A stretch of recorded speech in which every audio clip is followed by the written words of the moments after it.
அனைவருக்கும் வணக்கம். இன்றைக்கி நம்ம பார்க்க போகிற வீடியோ என்ன அப்படின்னா, ஐயப்பன் கோவில். பல பேருமே இந்த கார்த்திகை மாதம் பிறந்துச்சு அப்படின்னா பல பேருமே ஐயப்பன் கோவிலுக்கு தரிசனத்துக்காக செல்வாங்க. ஐயப்பன் கோவிலோட சிறப்புகள் என்ன, இந்த ஐயப்பன் கோவிலுக்கு ஏன் நிறைய பக்தர்கள் செல்கிறாங்க, அதாவது முதல்ல பார்த்திங்களா கன்னிசாமியாக முதல்ல நீங்கள் மாலை போட்டு செல்கிறவங்களா இருந்தால் கண்டிப்பாக இந்த வீடியோ உங்களுக்கு ரொம்ப யூஸ்ஃபுல்லாக இருக்கும். வீடியோவை ஸ்கிப் பண்ணாமல் பாருங்கள். அதே மாதிரி இந்த ஐயப்பன் மலைக்கு முதல்ல செல்லும்போது இந்த தவறுகளை மட்டும் நீங்கள் செஞ்சிடாதீங்க. வாங்க அது என்னென்ன அப்படிங்கிறத இந்த வீடியோவில் பார்க்கலாங்க. சபரிமலை சுவாமி ஐயப்பன் கோவிலோட சிறப்புகள், வரலாறு மற்றும் இந்த கோவிலுக்கு சென்று வந்தால் நமக்கு கிடைக்கும் நன்மைகள் என்ன அப்படிங்கிறது எல்லாமே நம்ம இந்த பதிவில் தொடர்ந்து பார்க்க போகிறோம். வீடியோ உங்களுக்கு யூஸ்ஃபுல்லாக இருக்கும். வீடியோவை ஸ்கிப் பண்ணாமல் முழுமையாக பாருங்கள். வீடியோ பிடிச்சிருந்தால் லைக் பண்ணுங்கள், கமெண்ட் பண்ணுங்கள், ஷேர் பண்ணுங்கள். நீங்கள் இதே போல் தகவலை தெரிஞ்சுக்கணும் அப்படின்னாலும் நம்ம சேனலை சப்ஸ்கிரைப் பண்ணி வச்சுக்கோங்க. கூடவே இருக்க பெல் பட்டனையுமே ப்ரெஸ் பண்ணிட்டு வாங்க வீடியோக்குள்ளே போகலாம். ஐயப்பன் கோவிலில் 18 படிகளுக்கு மேலே தத்துவமசி அப்படிங்கிற மகா வாக்கியம் எழுதப்பட்டிருக்குங்க. இதை பார்த்திங்களா தத்துவம் அசி என பிரித்து படிக்க வேணும். நீ எதை தேடி வந்தாயோ அது உன்னிடமே இருக்குது அப்படிங்கிறது தாங்க இதோட பொருள். ஐயப்பன் அப்படிங்கிற சொல்லுக்கு நான் உனக்குள் இருக்கிறேன் அப்படிங்கிறது தான் உண்மையான பொருளாகவும் சொல்லப்படுது. கேரள மாநிலத்தில் மேற்கு தொடர்ச்சி மலை தொகுப்புகளில் அமைந்துள்ள சபரிமலை ஐயப்பன் கோவில் பார்த்திங்கன்னா கிட்டத்தட்ட 468 மீட்டர், அதாவது 1535 அடி உயரத்தில் இந்த கோவிலானது இருக்குங்க. மூலவர் பார்த்திங்களா ஐயப்ப சுவாமி சிலை பார்த்திங்களா புராதன காலத்தில் 9 விதமான பாஷணங்களை கொண்டு உருவாக்கப்பட்ட நவபாஷண சிலையிலாயிருந்து எனவும் மரகத்த கல் கொண்டு செய்யப்பட்ட சிலை எனவும் இரு வேறு கருத்துகளுமே இருக்குங்க. அது மட்டும் இல்லாமல் இந்த சுவாமி மலை ஐயப்பன் கோவிலுக்கு சென்று வந்தாலே நம்மளோட வாழ்க்கையில் பல்வேறான பிரச்சனைகள் தீருங்க. கேரள மாநிலத்தில் மேற்கு தொடர்ச்சி மலை தொகுப்புகள் அமைந்துள்ள சபரிமலை ஐயப்பன் கோவில் பல்வேறான சிறப்பம்சங்களை கொண்டு இருக்குங்க. நிறைய ஐயப்ப பக்தர்கள் பார்த்திங்களா காவி வேட்டி, கருப்பு மற்றும் நீல நிற உடை அணிவாங்க. சபரிமலை செல்ல நினைக்கிறவங்க துளசி மணி மாலை மற்றும் ருத்ராட்ச மாலையை குருசாமி கையால் அணிவாங்க. இந்த மாலை பார்த்திங்களா 54, 108 அப்படிங்கிற கணக்கில் அமைந்திருக்க வேணுங்க. 41 நாட்கள் கடுமையான விரதம் இருந்து இருமடி கட்டி மலைக்கு செல்வது ரொம்ப ரொம்ப சிறந்தது. மேலுமே சபரிமலை யாத்திரையில் முக்கியமானது இருமடி கட்டுவதுங்க. ஐயப்ப பக்தர்கள் சுவாமிக்கு செலுத்துவதற்காக எடுத்து செல்லும் பச்சரிசி, நெய், தேங்காய் போன்றவை எல்லாமே ஒரு முடியாகவும் வழியில் தங்களுக்கான உணவை மற்றொரு முடியாகவும் கட்டி எடுத்து செல்வாங்க. இதனை பாவம் ஒரு முடி, புண்ணியம் ஒரு முடி அப்படின்னு சொல்லுவாங்க. சிவனோட அம்சமான தேங்காயில் மகாவிஷ்ணுவின் அம்சமான நெய்யை நிரப்பி ஒரு முடியில் வைத்து பாவ புண்ணியங்களை சுமந்து சென்று இறைவனிடம் ஒப்படைக்க வேணும் அப்படிங்கிறது தான் இதோட பொருளாகவும் சொல்லப்படுது. இந்த ஐயப்பன் கோவிலில் பார்த்திங்களா 18 படிகளுக்கு மேலே தத்துவமசி அப்படிங்கிற மகா வாக்கியம் எழுதப்பட்டிருக்குங்க. இதை தத்துவம் அசி என பிரித்து படிக்க வேணுங்க. நீ எதை தேடி வந்தாயோ அது உன்னிடமே இருக்குது அப்படிங்கிறதாங்க இதோட பொருள். ஐயப்பன் அப்படிங்கிற சொல்லுக்கு நான் உனக்குள் இருக்கிறேன் அப்படிங்கிறதும் பொருளுங்க. அனைத்து ஆன்மாவோடு கலந்துள்ள இறைவனை உணர்ந்து இறைநிலைக்கு மனிதன் உயர வேணும் அப்படிங்கிற மகா தத்துவத்தை உணர்த்துவது தாங்க இந்த ஐயப்ப விரதம் மற்றும் வழிபாட்டோட முக்கிய அம்சமாகவும் சொல்லப்படுது. நீண்ட நாட்கள் ஆனாலுமே கெட்டு போகக்கூடாது என ஐயப்பனுக்காக பந்தன் மன்னன் எடுத்து சென்ற அரவணை பாயாசம், உண்ணி அப்பம் போன்றவை எல்லாமே தற்போது வரை சபரிமலையில் பக்தர்களுக்கு பிரசாதமாக கொடுக்கப்பட்டு வருதுங்க. இதில் அரவணை பாயாசம் அப்படிங்கிறது பச்சரிசி, வெல்லம், நெய் சேர்த்து செய்யப்படுவதாகவும் பக்தர்கள் இருமுடியில் கொண்டு செல்லும் தேங்காயில் இருக்கக்கூடிய நெய்யை ஐயப்பனுக்கு அபிஷேகம் செஞ்சு ஐயப்பனோட திருமேனி தீண்டிய நெய்யினை பிரசாதமாக பக்தர்களுக்கு தராங்க.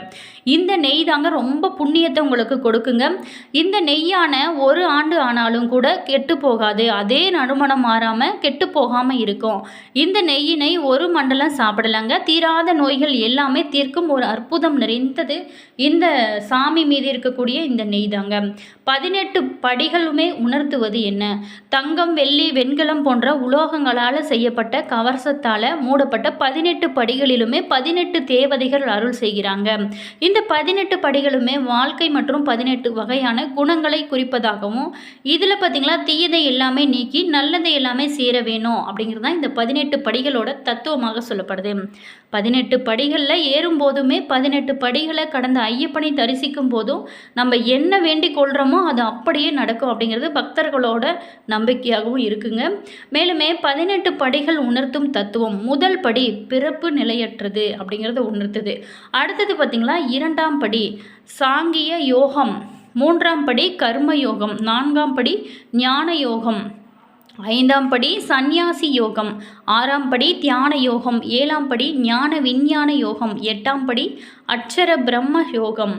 அதே மாதிரி 9வது படி பார்த்திங்களா ராஜவித்ய ராஜகுஸ்ய யோகம், 10ஆம் படி விபூதி யோகம், 11ஆம் படி விஸ்வரூப தரிசன யோகம், 12ஆம் படி பக்தி யோகம், 13ஆம் படி சேஸ்திர விபாக யோகம், 14ஆம் படி குணர்த்திய விபாய யோகம், 15ஆம் படி புருதோஷம யோகம், 16ஆம் படி தைவாசுரஸ்மதி யோகம், 17ஆம் படி பார்த்திங்களா ராத்ராய வித்யாப யோகம், 18ஆம் படி மோட்ச சந்நியாச யோகம். இப்படி 18 படிகளுமே ஒவ்வொரு யோகத்தை கொடுக்கக்கூடியதுங்க. ஐயப்ப பக்தர்கள் ஒரு மண்டல கால விரத முறைகளை நெறியாகவும் முறையாகவும் கடைபிடித்து ஒவ்வொரு படிகள் மீது ஏற ஏற அவங்க தன்னோட வாழ்வில் உயர்ந்து கொண்டே இருப்பாங்களாம். அப்படி ஒரு புண்ணியம் சொல்வதுங்க இந்த ஐயப்பன் 18ஆம் படி ஏறி ஐயப்பனை தரிசிப்பது. அதே மாதிரி ஒவ்வொரு ஆண்டுமே மகர சங்கராந்தி அன்னைக்கு பந்தல அரண்மனையில் இருந்து ஐயப்பனோட ஆபரணங்கள் கொண்டு வரப்பட்டு சுவாமிக்கு அணிவிக்கப்படுங்க.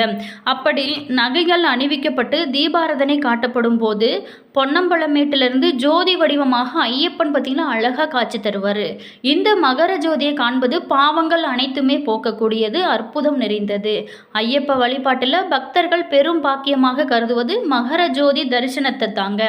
மேலுமே கேரள மாநிலத்திற்கு உட்பட்ட பந்தல தேசத்தோட மன்னனின் மகனாக ஐயப்பன் வளர்ந்த காரணத்தினால ஆரம்பத்தில் சபரிமலை யாத்திரை அப்படிங்கிறது ஐயப்ப வழிபாடு என்பதும் கேரள மாநிலத்தவர்கள் மட்டுமே மேற்கொள்ளும் ஒரு வழிபாட்டு முறையாக இருந்தது.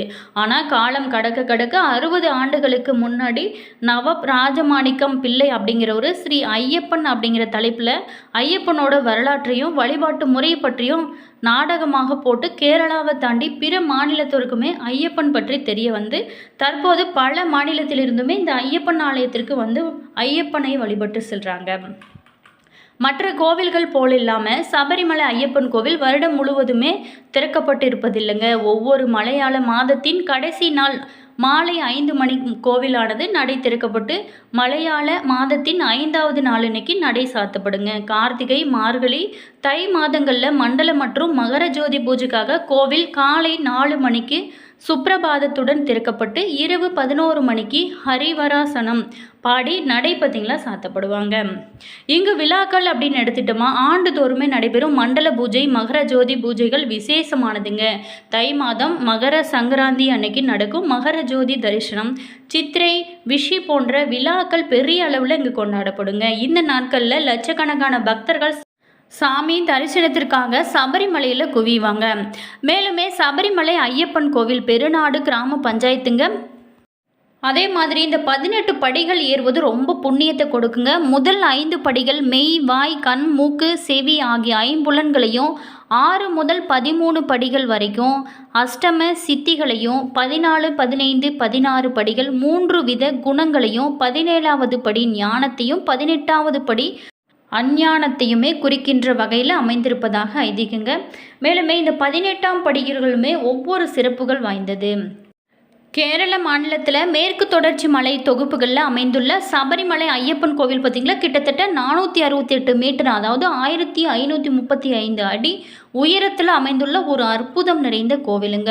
மூலவர் பார்த்திங்களா ஐயப்ப சுவாமியோட சிலை புராதன காலத்தில் 9 விதமான பாசனங்களை கொண்டு உருவாக்கப்பட்ட நவபாசன சிலையிலிருந்து உருவானதாக சொல்லப்படுது. அது மட்டும் இல்லாமல் மரகதக்கல் கொண்டு செய்யப்பட்ட சிலை எனவும் வேறு கருத்துகளுமே சொல்லப்படுதுங்க. இந்த ஆலயத்திற்கு சென்று வந்தாலே நம்மளோட வாழ்க்கையில் பல்வேறான மாற்றங்களை சந்திக்கலாங்க. என்ன நேயர்களே, இந்த வீடியோவில் ஐயப்பன் மலை கோவிலோட சிறப்புகள் என்ன, இந்த கோவிலுக்கு யார் யாரெல்லாம் செல்லலாம் அப்படிங்கிறத பற்றி பார்த்தோம். அது மட்டும் இல்லாமல் 18 படிகள் உணர்த்தும் ஒரு அற்புதத்தை பார்த்தோம். இந்த 18 படிகளுமே உணர்த்தும் அற்புதங்கள் என்ன? இந்த 18 படிகளை தாண்டி ஐயப்பனை நம்ம தரிசித்தால் நம்மளுடைய பாவங்கள் அனைத்துமே போக்குங்க. மேலுமே ஐயப்பன் அருளால் இனி வரக்கூடிய காலங்கள் உங்களுக்கு யோகமாக அமையட்டும். என்ன நேயர்களே, இந்த வீடியோவில் நம்ம ஐயப்பன் கோவிலோட சிறப்புகள் பார்த்தோம். வீடியோ பிடிச்சிருந்தா லைக் பண்ணுங்கள், கமெண்ட் பண்ணுங்கள், ஷேர் பண்ணுங்கள். நீங்கள் இதே போல் தகவலை தெரிஞ்சுக்கணும் அப்படின்னாலும் நம்ம சேனலை சப்ஸ்கிரைப் பண்ணி வச்சுக்கோங்க. கூடவே இருக்க பெல் பட்டனையுமே ப்ரெஸ் பண்ணிக்கோங்க. அப்போ தான் நாங்கள் போகிற ஒவ்வொரு வீடியோவுமே உடனுக்குடன் நோட்டிஃபிகேஷன் வந்து சென்றடையும்.